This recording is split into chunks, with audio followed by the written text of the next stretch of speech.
This video is so real. If you learn a foreign language as an adult, it is never, on some level, it is never going to be completely fluent and without difficulty for you. I am so incredibly jealous of people who were raised in multiple languages or started to learn and become fluent in a foreign language as a young child.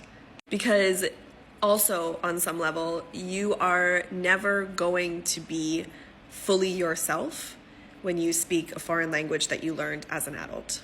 And it's really hard.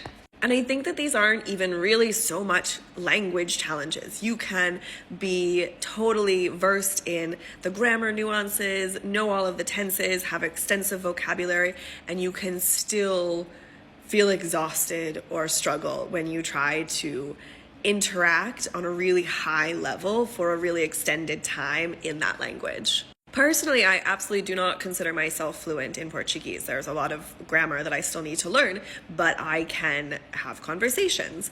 I can express myself about, general things that are going on and things about myself.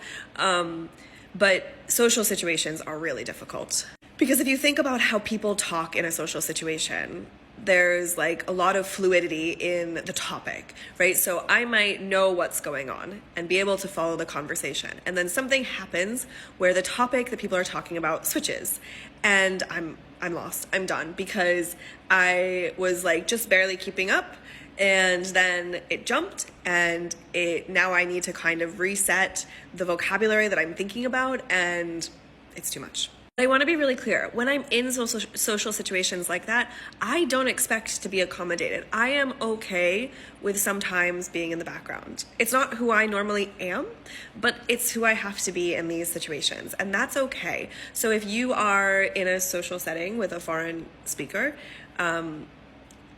I think it's okay on a certain level, at a certain level, for them to be kind of in the background. Not always, of course, and hopefully as, just like general social norms, you can figure out where is the right balance, but it is okay because also it's really exhausting. And sometimes we need a break to just relax and not have to think about the words that we're saying constantly. Because also, in Portuguese, I do have to think about the words I want to say. Like if you're involved in a conversation in your native language and you are thinking about what you want to contribute, and you can think about that pretty quickly, but even then sometimes the conversation moves on and you don't have an opportunity to say what you want. Think about that, but now I have to think about not only what I want to say, but how I'm going to say it. What are the right words? What is the right grammar construction? And so already, conversations move quickly, and then my thinking is so much slower than it normally would be.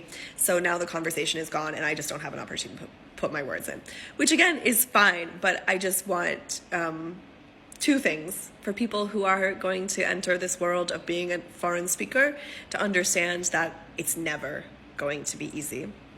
And two, for people who have somebody like me as a friend who is a foreign speaker in their language, that it's challenging for us, but it's also okay that it's challenging for us. Include us, but don't feel bad about it and don't force our inclusion, if that makes sense.